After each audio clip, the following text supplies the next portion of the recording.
Bapak Ibu Saudaraku sekalian, di mana di pada pagi hari ini kita masih diberikan kesempatan untuk berjumpa, untuk merenungkan firman-firman kebenaran, dan kita masih bisa menghirup udara yang segar, masih kita diberikan kesempatan untuk menjalankan sesuai dengan rencana Tuhan. Dari itu Bapak Ibu Saudaraku, marilah kita jangan sia-siakan waktu kesempatan yang diberikan Tuhan kepada kita, supaya kita betul-betul mendapatkan kehidupan yang kekal itu. Karena Bapak Ibu Saudaraku, kita semua akan meninggalkan dunia ini. Satupun kita yang hidup dalam dunia ini tidak utuh selama-lamanya di dalam dunia ini. Kita pasti akan meninggalkan dunia ini. Dari itu Bapak Saudaraku, harus kita mengerti, harus kita melakukan apa rencana Tuhan kita hidup dalam dunia ini, supaya jangan sia-sia kehidupan yang selama ini kita jalankan. Jangan nanti ketika Tuhan Yesus datang kita ada penyesalan, karena waktu tidak ada lagi. Saat inilah, saat lagi kita masih berikan kesempatan, itulah waktu kesempatan untuk kita lakukan. Dari itu Bapak Saudaraku, marilah kita merenungkannya supaya mendapatkan kehidupan yang kekal itu. Tanpa kita merenungkannya, melakukannya taat dan setia, kita tidak akan mendapatkannya. Karena semuanya itu Saudaraku tergantung kita. Apakah kita mau melakukan firman Tuhan dengan seutuhnya? Apakah kita mau melakukan apa yang diajarkan manusia? Jadi ini pilihan ada di tangan kita, bukanlah pilihan di mana-mana, tapi itu adalah di tangan kita. Jadi Bapak Ibu Saudaraku, di pada pagi hari ini kita akan membaca sebagian firman Tuhan. Kita baca di mana di sini Matius 5 dimulai ayat 17. Janganlah kamu menyangka bahwa aku datang untuk meniadakan hukum Taurat atau kitab para nabi. Aku datang bukan untuk meniadakannya, melainkan untuk menggenapinya. Jadi Yesus datang ke dunia ini bukan mentiadakan hukum Taurat, tapi Tuhan datang ke dunia ini untuk mengenapinya, untuk mengajarinya, untuk membimbing kita, untuk memberikan perumpamaan-perumpamaan supaya kita gampang untuk mencernanya, supaya kita itu bisa menangkap seturut dengan kehendak Tuhan. Jadi Tuhan Yesus datang ke dunia ini sudah mempermudah bagaimana sebetulnya jalan-jalan menuju kerajaan surga itu, karena Dia sudah datang ke sini untuk menebus dosa-dosa umat manusia yang mau datang taat dan setia. Jadi tergantung kita, apakah kita mau taat dan setia, kita akan mendapatkan kehidupan yang kekal itu. Karena Tuhan Yesus sudah memberi jalan, sudah memberi contoh, sudah memberi gambaran buat kita, supaya kita mengerti bagaimana jalan-jalan mendapatkan kehidupan yang kekal itu. Jadi ayat 8 mengatakan kepada kita, karena aku berkata kepadamu, sesungguhnya selama belum lenyap langit dan bumi ini, satu iota atau satu titik pun tidak akan ditiadakan dari hukum Taurat sebelum semuanya terjadi. Jadi sini katanya kepada kita, satu titik pun tidak akan ditiadakan sebelum itu semuanya terjadi. Jadi kita nggak bisa menambahi mengurangi firman Tuhan. Jadi kita membaca firman Tuhan ini harus dengan seutuhnya, nggak bisa kita kurangi, nggak bisa kita tambahi. Jadi ayat 19 mengatakan kepada kita, karena itu siapa yang meniadakan salah satu perintah hukum Taurat, sekalipun yang paling kecil, dan mengajarkannya demikian kepada orang lain, ia akan menduduki tempat yang paling rendah di dalam kerajaan sorga. Tetapi siapa yang melakukan dan mengajarkan segala perintah-perintah hukum Taurat, ia akan menduduki tempat yang tinggi di dalam kerajaan sorga. Jadi katanya kepada kita tadi, siapa yang meniadakan, menambahi dan mengurangi, akan ada hukumannya. Jadi apalah artinya kita menambahi menguranginya. Jadi sebetulnya Bapak Ibu Saudaraku, kita hidup dalam dunia ini adalah karena kasih karunia. Jika kita tahu kita ini adalah kasih karunia, tentu kita tidak bisalah macam-macam, tidak bisa neko-neko. Karena apa? Karena kasih karunia, karena Tuhan mengasihi kita. Jadi bukanlah karena kita ini anak pilihan, bukan kita itu anak pilihan, tapi kita itu karena kasih karunia, karena Tuhan mengasihi kita. Jadi kita nggak bisa main-main, karena apa? Karena kita itu adalah anak karena kasih. Jadi harus kita menyadari bahwa kita itu kita selamat karena kasih karunia. Jadi Bapak Ibu Saudaraku, haruslah kita taat dan setia jika orang mengasihi kita. Umpamanya orang yang mengasihi kita, ya tentu kita mengambil hatinya, mengambil perhatiannya, tentu kita rajin dan taat kepadanya, sehingga kita itu akan dikasihinya. Jika kita membangkang, jika kita membandel, jika kita tidak mengikuti peraturannya, tentu kita akan disingkirkannya, karena kita bukanlah anaknya, tapi karena dia kasihan melihat kita sehingga kita diangkat menjadi anaknya. Jadi ini semua Bapak Saudaraku harus kita mengerti siapa kita, supaya kita itu betul-betul mencari kebenaran firman Tuhan seturut dengan kehendak-Nya. Jadi jangan kita mencari firman Tuhan seturut dengan kehendak kita. Jika kita mencari firman Tuhan dengan seturut dengan kehendak kita, tentu tidak mendapatkan kehidupan yang kekal. Karena apa? Karena seturut dengan kehendak kita, tentu kita membela diri kita. Kita banyak punya alasan, karena ini. Itu manusia sangat banyak alasan. Tapi sama Tuhan itu tidak ada alasan. Jika kita mau, oke, iya atau tidak. Jadi Tuhan Yesus hanya mengatakan jika iya, katakan iya, jika tidak, katakan tidak. Lebih dari itu adalah dusta. Ayat 20 mengatakan kepada kita, maka aku berkata kepadamu, jika hidup keagamaanmu tidak lebih benar daripada hidup keagamaan ahli-ahli Taurat dan orang-orang Farisi, sesungguhnya kamu tidak akan masuk ke dalam kerajaan surga. Jadi kita melihat di sini katanya tadi, jika keagamaan kita tidak lebih daripada ahli-ahli Taurat, orang-orang Farisi, tentu kita tidak layak untuk mendapatkan kerajaan surga. Jadi tidaklah segampang apa kata manusia, asal percaya saja, asal Kristen saja. Jadi harus kita melakukannya, harus kita taat dan setia. Jadi Bapak Saudaraku, harus kita merenungkannya sebetulnya bagaimana untuk mendapatkan firman Tuhan ini. Jangan kita melakukan keagamaan kita sepintas lalu, rutinitas. Jadi harus kita tekuni, taat dan setia bagaimana sebetulnya yang diajarkan Tuhan Yesus kepada kita, supaya kita jangan sia-sia, supaya kita jangan hanya merasa. Jadi saat ini Bapak Saudaraku hanya banyak merasa saya sudah kenyang, padahal lapar. Contoh begini Bapak Saudaraku, semua di depan kita di meja makan sudah lengkap dengan makanan lauk pauknya, bahkan juga ikannya begitu banyak macam. Kita berpikir dari kejauhan dari tempat duduk kita, wah saya pasti kenyang ini hari. Begitu mewahnya makanan, saya bisa memilih yang mana saya sukai.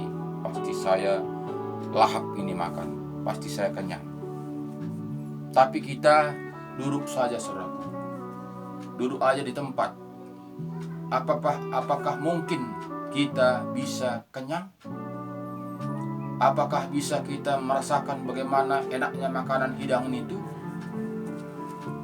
Tentu kita tidak bisa merasakannya saudaraku. Walaupun mungkin perasaan kita, wah enak kali ini, pasti saya ini kenyang memakan makanan ini.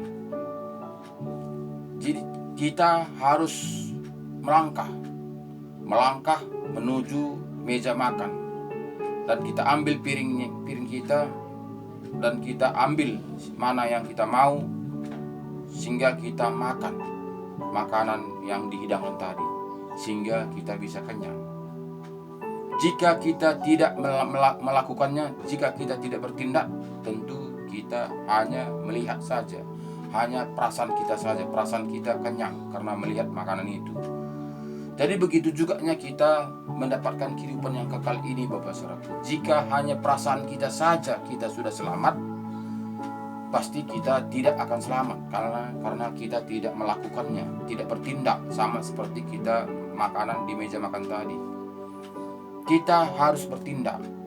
Jadi Tuhan sudah memberi jalan, sudah memberi contoh. Jadi kita harus bertindak sesuai dengan aturan yang diberikan Tuhan. Kita harus bertindak sesuai dengan rencana Tuhan. Jadi jangan sekali-sekali kita bertindak sesuai dengan rencana kita. Kalau sesuai dengan rencana kita, berarti kita yang mengajari Tuhan, bukanlah Tuhan yang mengajari kita. Berarti kita itu adalah orang pintar, melebihi daripada Tuhan, sehingga kita mengajari Tuhan. Jadi ini kadang-kadang Bapak Saudaraku, kita tidak menyadarinya, karena kita pakai logika kita pakai kepintaran kita, sehingga kita mengurangi, menambahi firman-firman yang sudah diberikan Tuhan kepada kita. Jadi ayat 21 mengatakan kepada kita, Bapak Saudaraku, kamu telah mendengar yang difirmankan kepada nenek moyang kita, jangan membunuh, siapa yang membunuh harus dihukum. Tetapi aku berkata kepadamu, setiap orang yang marah terhadap saudaranya harus dihukum. Siapa yang berkata kepada saudaranya kafir harus dihadapkan kepada Mahkamah Agung, dan siapa yang berkata jahil harus diserahkan ke dalam neraka yang menyala-nyala. Jadi bayangkan apa yang diperkataan Tuhan kepada kita. Jadi jangan kita merasa firman ini remeh, saudaraku. Jangan kita merasa firman ini sepele. Jangan kita menganggap mendapatkan kehidupan surga itu gampang, sepele, jenek. Jangan, saudaraku. Bahkan kita melihat sini dari katanya tadi kepada kita, tetapi aku berkata kepadamu, setiap orang yang marah terhadap saudaranya harus dihukum. Siapa yang berkata kepada saudaranya kafir harus dihadapkan ke Mahkamah Agung, dan siapa yang berkata jahil harus diserahkan ke dalam neraka yang menyala-nyala. Jadi harus kita mengerti siapa kita, siapa saudara kita, karena saudara kita itu juga adalah ciptaan Tuhan, sama seperti kita adalah ciptaan Tuhan. Jika kita membenci saudara kita, berarti kita membenci Tuhan. Karena apa? Karena dia adalah ciptaan Tuhan. Sama seperti kita, Bapak Saudaraku. Jika kita menciptakan satu taman bunga umpama, kita menciptakan satu taman bunga, sehingga ada saudara kita membenci taman bunga itu, berarti membenci kita. Karena apa? Karena kita yang membuat taman bunga itu. Karena taman bunga itu tidak bisa berbuat apa-apa. Karena kita membuatnya taman bunga itu, kita yang bisa berbuat. Tapi taman bunga itu nggak bisa berbuat apa-apa. Saudara kita membenci taman bunga itu, berarti dia membenci kita karena kita yang membuat. Jadi begitu juga kita manusia ini, Bapak Saudaraku. Jika kita membenci saudara kita, berarti kita membenci Tuhan. Nah, karena apa? Karena Tuhan yang menciptakan dia. Makanya sering ada perkataan harus kita memikul salib. Arti berat. Jika kita mau mengikuti Tuhan Yesus, harus kita memikul salib dan mengikut Dia. Jadi jika saudara kita tidak seperti hati kita, berarti itulah salib, saudaraku. Itulah tantangan hidup. Jadi hidup ini tidaklah mulus-mulus saja seperti hati kita, seperti kemauan kita, tapi kita harus ada tantangan. Jika tidak ada tantangan, Bapak Saudaraku, ya anak-anak kelas SD saja bisa mengikutinya. Karena apa? Karena tidak ada tantangan. Tapi kenapa Tuhan mengatakan kita harus dewasa? Karena ada tantangan yang harus kita hadapi. Jadi katanya firman Tuhan mengatakan kita tidak minum susu lagi, tapi kita sudah makan nasi keras. Bagaimana artinya makan nasi keras itu, saudaraku? Harus sudah kuat. Harus ada tantangan kita hadapi sehingga kita kuat. Jika kita masih minum susu, tentu kita tidak kuat. Jadi itulah Bapak Saudaraku, supaya kita mengerti jalan-jalannya Tuhan. Jangan pernah kita yang mengajari Tuhan, tapi kitalah yang diajari Tuhan, supaya kita mendapatkan apa yang direncanakan Tuhan kepada kita. Seandainya kita ciptaan Tuhan, seperti kita ada ciptaan kita menciptakan tanah liat. Ada sebagian kita ciptakan untuk tembok, ada sebagian kita membuat ciptakan itu keramik, ada kita ciptakan itu menjadi asbak, ada menciptakan kita dari keset kaki, dari kloset. Itu tergantung kepada yang mencipta. Nggak bisa yang diciptaan itu berontak, jangan aku jadikan aku jadi kloset, bawa kali sini di sini. Jadikan aku japas bunga supaya aku bisa dilihat orang. Gak bisa, saudara. Itu tergantung yang mencipta. Jadi kita harus juga sadar kita adalah ciptaan Tuhan. Jadi kita harus bersyukur apa yang kita dapatkan saat ini, apa yang kita kerjakan saat ini, apa yang kita terima saat ini. Kita hanya bisa bersyukur karena kita diciptakan suka-sukanya Tuhan, bukan sukanya kita. Tapi banyak manusia pada saat ini suka-sukanya, bukan suka-suka Tuhan, sehingga dia merasakan merasakan dia itu tidak ada Tuhan. Dia merasa hidup dia kecewa. Karena apa? Karena dia melihatnya saudaranya begitu luar biasa. Dia melihat saya ini kok jadi tukang becak. Kecewa dia kecewa hidup, dia kecewa lihat di dunia ini. Kenapa dia kecewa, saudaraku? Karena dia tidak menyadari siapa Tuhan itu. Nah, jadi jika kita menyadarinya, saudaraku, kita tidak kecewa. Karena apa? Karena semua itu adalah rancangan Tuhan, bukan rancangan kita. Tapi kita itu adalah sama di mata Tuhan. Walaupun kita berbeda-beda, walaupun mungkin kita ciptakan berbeda-beda karakter, mungkin kita berbeda-beda suku, itu semua sama di mata Tuhan. Yang penting kita membuka hati, melakukan firman-firman kebenaran seturut dengan kehendak-Nya. Jadi semua itu, saudaraku, tergantung kita bagaimana kita menyikapi firman Tuhan ini, supaya kita jangan nanti penyesalan di belakang hari. Jadi kita baca ayat mulai dari ayat 22, tetapi aku berkata kepadamu, setiap orang yang marah terhadap saudaranya harus dihukum. Siapa yang berkata kepada saudaranya kafir harus dihadapkan ke Mahkamah Agung, dan siapa yang berkata jahil harus diserahkan ke dalam neraka yang menyala-nyala. Sebab itu, jika engkau mempersembahkan persembahanmu di atas mezbah dan engkau teringat akan saudaramu yang ada dalam hati saudaramu terhadap engkau, tinggalkanlah persembahanmu di depan mezbah itu dan pergilah berdamai dahulu dengan saudaramu, lalu kembali untuk mempersembahkan persembahanmu itu. Jadi jelas firman Tuhan mengatakan, Bapak Saudaraku, jika masih ada yang sangkut dalam hati kita ini, jika masih ada akar pahit dalam hati kita ini, jika masih ada dendam dalam hati kita ini, jika masih ada salah paham di hati kita dengan saudara-saudara kita, Tuhan mengatakan kita tidak layak untuk mempersembahkan diri kita ini kepada Tuhan, mempersembahkan untuk memuji menyembah Tuhan. Itu akan katanya sia-sia, karena kata firman Tuhan mengatakan kita ini adalah pembunuh manusia. Jika engkau membenci saudaramu, kamu adalah pembunuh manusia. Jadi katanya seorang pembunuh tidak layak untuk mendapatkan kerajaan surga. Jadi itulah, saudaraku, tantangan-tantangan yang kita hadapi ini, karena tidaklah semulus yang kita bayangkan.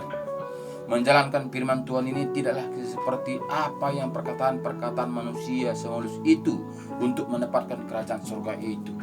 Kenapa manusia mengatakan seperti itu? Ya, manusia melakukannya untuk kebenaran diri sendiri, bukan melakukannya untuk kebenaran firman Tuhan. Jika kita melakukannya dengan kebenaran firman Tuhan, tentu kita kembali kepada Alkitab. Alkitab di mana Tuhan Yesus sudah memperjelas kepada kita, sudah ditulis kepada kita supaya kita taat dan setia untuk melakukannya. Jadi kita melihat saat ini saudaraku, sangat kita itu sukar untuk membaca Alkitab. Jadi jika kita sukar untuk membaca Alkitab, bagaimana kita tahu bagaimana rencana Tuhan dalam diri kita? Bagaimanalah kita tahu jalan-jalannya Tuhan? Jika kita hanya mendengar perkataan-perkataan orang, tentu tidaklah seturut dengan apa yang dikatakan Tuhan. Karena manusia ingin semuanya instan. Manusia semua ingin yang enak-enak. Sehingga manusia menaruh bumbu-bumbu penyedap supaya manusia merasa enak, nyaman melakukannya. Jadi itu bukanlah kebenaran. Jika kebenaran itu yang kita jalankan, tentu belum ada bumbu-bumbunya. Harus kita lahap mentah-mentah seturut dengan kehendak Tuhan, seturut dengan firman yang difirmankan Tuhan. Jadi tidak bisa kita tambahi, kita kurangi dengan menambahi bumbu-bumbunya. Jadi ini sekarang Bapak Saudaraku, banyak kita melakukan dengan kehendak kita, sehingga kita ini mengajari Tuhan, sehingga kita ini melakukan kehendak kita, sehingga kita ini membuat peraturan diri kita sendiri tanpa kita sadari apakah itu salah atau tidak. Jadi sekarang Bapak Saudaraku, tinggal kita bagaimana kita menyikapinya. Apakah kita mau mendapatkan kehidupan yang kekal itu atau tidak? Atau kita hanya menganggap kita hidup dalam dunia ini menjadi orang Kristen hanya menjadi organisasi sebagai STM. Itu tergantung kita Bapak Saudara. Tapi jika kita menganggap keagamaan kita ini untuk mendapatkan kehidupan yang kekal, satu keharusan melakukan seturut dengan apa yang diajarkan Tuhan Yesus. Jika tidak ada kita dilakukan saudaraku, tentu kita tidak mendapatkannya. Karena Yesus sudah mengenapkannya. Bagaimana firman seturut dengan kehendaknya. Jadi ayat 24 mengatakan kepada kita Bapak Saudaraku, tinggalkanlah persembahanmu di depan mezbah itu dan pergilah berdamai dahulu dengan saudaramu, lalu kembali untuk mempersembahkan persembahanmu itu. Segeralah berdamai dengan lawanmu selama engkau bersama-sama dengan dia di tengah jalan, supaya lawanmu itu jangan menyerahkan engkau kepada hakim dan hakim itu menyerahkan engkau kepada pembantunya dan engkau dilemparkan ke dalam penjara. Aku berkata kepadamu, sesungguhnya engkau tidak akan keluar dari sana sebelum engkau membayar hutang sampai lunas. Jadi katanya kepada kita saudaraku, berdamailah sebelum kita mengakhiri dunia ini. Berdamailah sebelum kita mengakhiri dunia ini. Jadi pada umumnya saudaraku, banyak kita hidup dalam dunia ini banyak akar pahit. Banyak kita tidak menyadari siapa kita sebenarnya. Mau kita saudara kita sama seperti kita. Maunya kita saudara kita taat kepada kita. Itu tanpa kita sadari saudaraku. Padahal itu saudara kita itu adalah ciptaan Tuhan. Jadi jika kita membenci saudara kita, berarti kita membenci Tuhan. Jika kita membenci Tuhan, kemana kita Bapak Saudaraku? Padahal Tuhanlah menciptakan kita. Tuhanlah memberi lahan. Tuhanlah memberi kehidupan yang kekal itu. Jika kita membenci Tuhan kita, kemana kita? Jadi itu harus kita sadari saudaraku, karena di sini kita melihat di mana katakannya di Yohanes 1 Yohanes 3 jelas dikatakannya di sini saudaraku. 1 Yohanes 3 mulai ayat 14. kita tahu bahwa kita sudah berpindah dari dalam maut ke dalam hidup, yaitu karena kita mengasihi saudara kita. Barang siapa tidak mengasihi, ia tetap di dalam maut. Bayangkan saudaraku, kita tahu kita ini sudah menjadi orang Kristen. Artinya itu saudaraku, orang Kristen itu adalah pengikut Yesus. Jika kita mengatakan kita ini pengikut Tuhan Yesus, harus kita melakukan seturut dengan ajaran Tuhan Yesus. Jangan kita mengatakan kita ini pengikut Tuhan Yesus, tapi kita tidak melakukan seturut dengan ajaran Tuhan Yesus. Itu berarti kita menipu diri sendiri. Itu berarti kita mengambil kebenaran diri sendiri. Jika kita mengatakan adalah kita itu anak Tuhan, tentu kita melakukan seturut dengan kehendak Tuhan. Jadi jelas ini tadi Bapak Saudaraku, kita tahu bahwa kita sudah berpindah dari dalam maut ke dalam hidup, yaitu karena kita mengasihi saudara kita. Barang siapa tidak mengasihi, ia tetap di dalam maut. Jadi Bapak Saudaraku, makanya kita melihat salib. Salib kita melihat. Sekeliling kita ini harus kita memperhatikannya. Barulah ke atas. Jangan kita ke atas, Tuhan, Tuhan, berkatilah aku, tapi kita tidak memperhatikan sesama kita.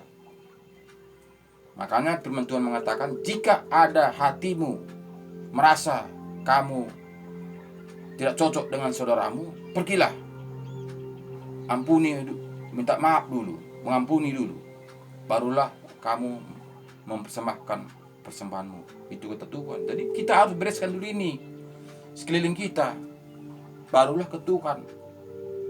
Jika kita melakukan firman Tuhan ini dengan Tuhan saja, itu tidak akan berlaku seturut dengan firman. Jangan mengatakan, ya aku tidak peduli lah, yang penting aku Tuhan.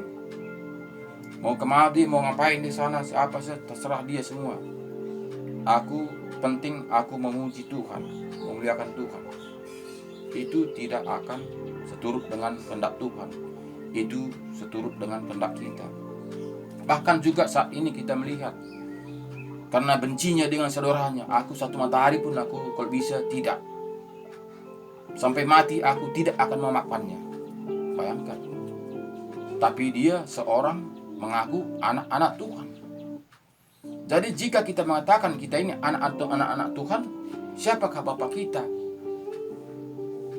Jika Bapak kita itu adalah Tuhan Yesus, tentu seturut dengan perintahnya. Kamu tidak akan layak. Jadi jika kita tidak layak, apa artinya kita beribadah? Apa artinya kita menyembah Tuhan? Itu kan semua sia-sia. Toh juga kita dibakar. Jadi itu harus kita sadari saudaraku, sehingga kita itu betul-betul mendapatkan kehidupan yang kekal. Karena sama seperti kita bilang tadi, saudara kita itu ciptaan manusia. Kita diciptakan Tuhan berbeda-beda. Berbeda-beda pikiran, berbeda-beda karakter, berbeda pekerjaan. Jadi tidak sama. Tidak bisa seperti hati kita sebuah saudara kita. Karena itulah salib kita. Harus kita menyadarinya. Jika kita tidak menyadarinya bahwa itu ciptaan Tuhan, ya tentu kita membenci. Jika kita membenci saudara kita, berarti kita membenci Tuhan. Jika kita membenci Tuhan, kemana kita? Jadi itu harus kita sadari Bapak Saudaraku. Karena sangat jelas firman Tuhan mengatakan di sini Bapak Saudaraku, ayat 15 mengatakan kepada kita, setiap orang yang membenci saudaranya adalah seorang pembunuh manusia. Dan kamu tahu bahwa tidak ada seorang pembunuh yang tetap memiliki hidup yang kekal di dalam dirinya. Jadi jelas katakannya kepada kita saudaraku, jika kita membenci saudara kita, berarti kita itu seorang pembunuh manusia. Walaupun kita tidak pernah membunuh manusia saudaraku, tapi jika kita hanya membenci saja, berarti kita sudah pembunuh. Jadi orang pembunuh tidak layak untuk mendapatkan kehidupan yang kekal. Jadi marilah Bapak saudaraku, berjalanlah seturut dengan kehendak Tuhan. Karena tidak ada pilihan lain. Jangan katakan aku tidak mampu. Aku tidak mampu memaafkan saudara saya karena dia begitu menghina saya, dia begitu mengejek saya, dia begitu jahat kepada saya, dia begitu mengucilkan saya, dia begitu hina saya. Jangan kita mengatakan seperti itu jika kita mau mendapatkan kehidupan yang kekal. Harus kita itu mengasihi saudara kita, bahkan katanya doakan. Jadi tidaklah gampang Bapak Saudaraku, tidak gampang untuk mendapatkan kehidupan yang kekal itu. Tadi tidak hanya kita cukup untuk memuji memuliakan nama Tuhan saja. Karena itu hanya perkataan-perkataan manusia, bukannya perkataan kebenaran firman Tuhan. Jika kita melakukan seturut dengan perkataan-perkataan firman Tuhan, tentu kita kembali kepada firman kebenaran. Memang sangatlah sukar Bapak Saudara, jika tidak ada Roh Kudus untuk memberikan kekuatan kepada kita, kita tidak akan mampu. Jadi Bapak Ibu Saudaraku, inilah firman yang kita sampaikan di pada pagi hari ini, supaya kita membuka hati kita, mengampuni saudara kita, melepaskan akar pahit. Karena Bapak Saudaraku, akar pahit itu menyiksa kita. Menyiksa kita perlahan-lahan, sama saja seperti Bapak Saudaraku kita meminum racun. Racun akan kita mati perlahan-lahan. Kenapa Bapak Saudaraku? Karena ketika kita jumpa sama musuh kita itu, tentu jantung kita dap-dip-dup. Besok lagi jumpa dap-dip-dup. Itu mengurangi umur kita, mengurangi kesehatan kita tanpa kita sadari. Jadi untuk apa kita menyiksa kita, saudaraku? Ngapain kita menyiksa diri kita sendiri? Baiklah kita mengampuni dia, apapun yang perlakukannya itu serahkan pada Tuhan. Itu urusannya dengan Tuhan. Yang penting kita itu menganggap dia itu, bahwa dia itu ciptaan Tuhan. Memang begitulah dia diciptakan Tuhan. Berarti kita bersyukur aja pada Tuhan. Tuhan, saudara saya yang begini, engkau yang tahu. Karena ya dia berbuat seperti ini.